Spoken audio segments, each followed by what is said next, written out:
Welcome back to Daily English Podcast. Tonight is not a lecture. It's a real debate. Two sides, two brains, one honest conversation about health, habits, and modern life. And while you listen, your English grows with every sentence. And I'm here to argue. Politely. Honestly. Because people are confused. How much should we sleep? Is fast food really that bad? Is walking enough? Should schools teach mental health? Let's talk like real humans, not like robots reading health posters. We have 4 big questions tonight. Sleep, fast food, walking, mental health in schools. I'll push one side, you push the other side. We agree, we disagree, and we show our listeners how to debate in natural English without being rude. If you're listening, notice the phrases we use. I disagree. I see your point. On the other hand, I respect that, but these are your debate tools. Use them in class, at work, with friends. All right. Question 1. Is 8 hours of sleep more important than waking up early? Yes, That was fast. because I mean it. Yes, sleep first. I disagree. I think waking up early is more important. When I wake up at 5 a.m., the world is quiet, my brain is clear. I feel like I'm leading my life, not chasing it. Good. Listeners, repeat this structure. I disagree. I think. It's simple, strong, and still respectful. So, my side. Early wake up builds discipline, focus, and extra time. If you always wake up late, you start in a rush. You lose control. My side, if you wake up early but sleep only 5 hours, that is not discipline. That is self-damage. Your brain, your mood, your hormones, everything needs real rest. You cannot fix bad sleep with strong coffee and motivational quotes. Okay, fair, but some people say they feel fine with less sleep. Some, not most. Use this nice pattern. On one hand, I admire discipline. On the other hand, I believe health must come first. This is how adults speak. So your clear position is sleep first, then morning routine. Exactly. If you want long-term success, protect your sleep first, then design your morning. I still love early mornings, so I'll say, in my opinion, waking up early is a powerful habit, but it only makes sense if you also sleep early. Now we're talking. Real debate is not I win, you lose. It is we think together. Good sentence for you, dear listener. I see your point, but I would add that use it instead of attacking. So, final balance here. Aim for enough sleep, usually 7 to 9 hours. If you like early mornings, go to bed earlier. If you work late, choose a realistic wake-up time. Healthy discipline is sustainable. Repeat that. Healthy discipline is sustainable. Nice. And when you don't sleep, what happens? You wake up tired, hungry, stressed, and suddenly fast food looks like a solution. Next debate. Is fast food okay in moderation? I'll start sharp. I don't like how people hide behind the word moderation. They say sometimes, but they eat it 3 or 4 times a week. Okay, but I'll defend real life. People are busy. Students, night shift workers, parents. Sometimes fast food is the fastest option. So my position is yes, fast food can be okay occasionally if your overall lifestyle is healthy. Useful phrase. Overall lifestyle. Say it. My health depends on what I do regularly, not what I do occasionally. Exactly. In a real debate, you don't say, fast food is poison, end of story. You say, I agree it's not healthy, but I think it's okay once in a while. Listen, I agree with you up to a point, but this is a beautiful, soft disagreement. Let's model it. I think fast food is fine if you don't eat it every day. I see your point, but many people say not every day and still order it several times a week. That's not moderation anymore. True. So the clear, honest English sentence is, fast food is okay occasionally, but it should not become my normal routine. Say it with us.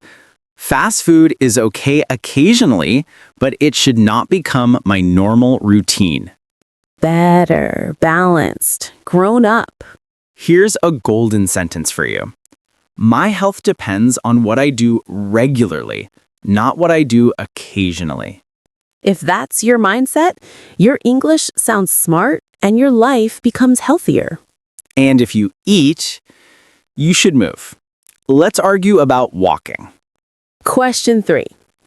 Is walking enough exercise for a healthy life? I'm team walking.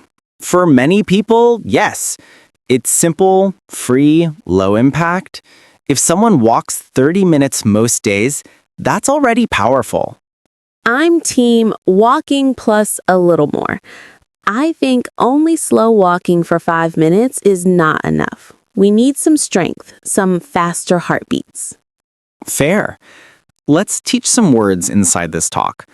A brisk walk means you walk a bit fast, you can talk, but you cannot sing.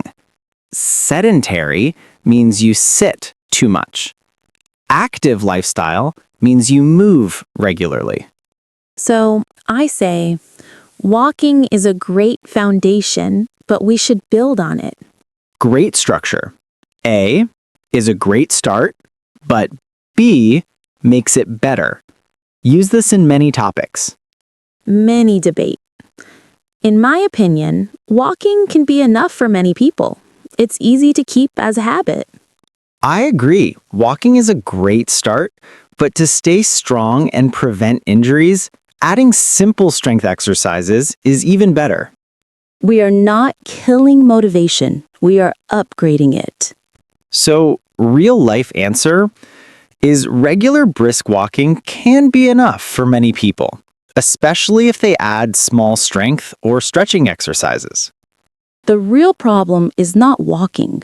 The real problem is never moving at all. Now, last question. Should schools teach mental health and stress skills?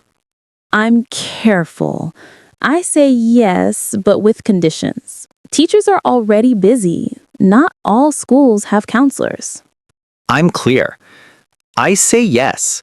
Students face exams, social media, family pressure. They need safe language to say, I'm not okay, and know what to do. Let's show a natural debate. I agree mental health is important, but I think schools must have proper training and clear plans. If we do it, we should do it professionally. I understand your concern about training, but I still believe schools should teach basic stress skills. Even small lessons can help students feel less alone. Did you hear the style? I agree, but I understand, but I still believe. Firm, but respectful. So, our shared position, yes, schools should support mental health, but with trained people, clear limits, and cooperation with families. Good. Now let's do what many people forget to do. Let's talk about common mistakes. Yes, because even with good ideas, bad English can create conflict. Common mistake number 1, using attack language. Many learners say, "You are wrong." That's stupid. This is nonsense. In debate, this kills respect. Better options are, I don't really agree with that. I see it differently. I'm not convinced. No insult, just opinion. Example, you are wrong. Fast food is bad. I'm not sure I agree. Fast food can be harmful if people eat it too often. Same message. better style. Common mistake number 2, using always and never too much. Fast food is always poison. Walking is never enough.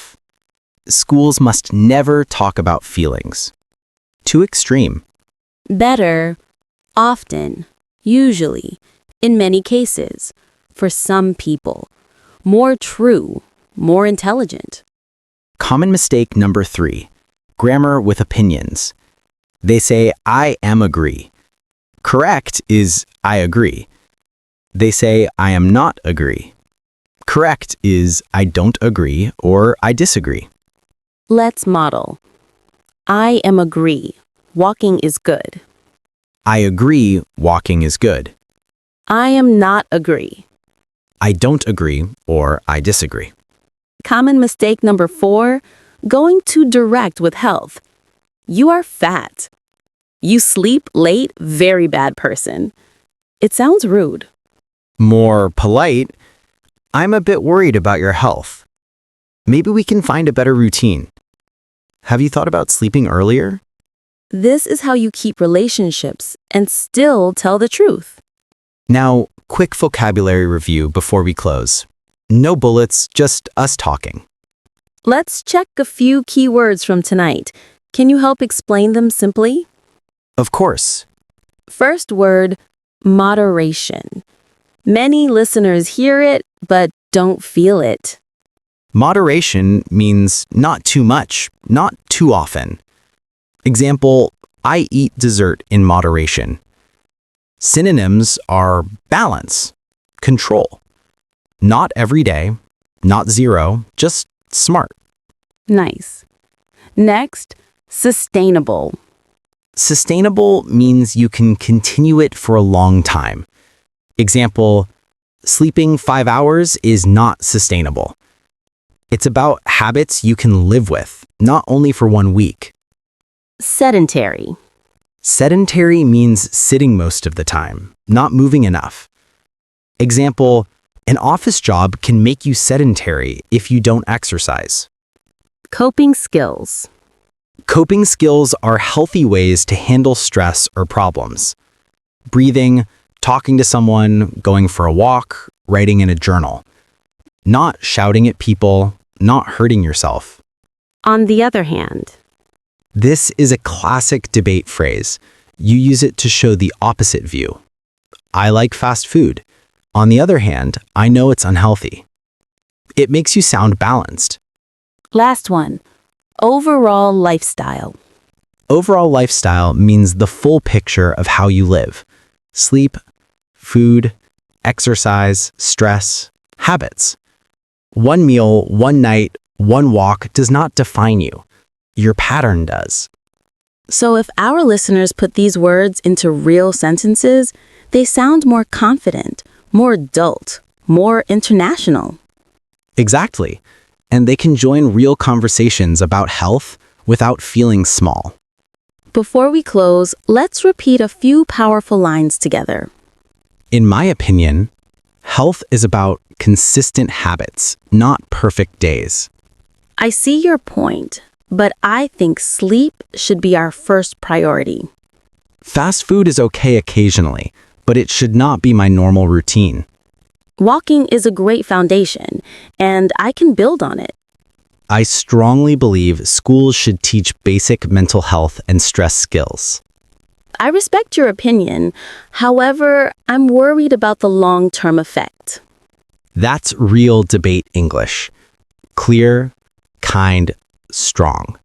Choose one small thing from tonight. Sleep a little earlier. Order fast food 1 time less this week. Walk 10 minutes more. Ask someone, how are you really? Small steps. Serious love for your future self. Thank you for listening to Daily English Podcast. And remember, Every word you speak builds your future. Keep speaking, keep growing.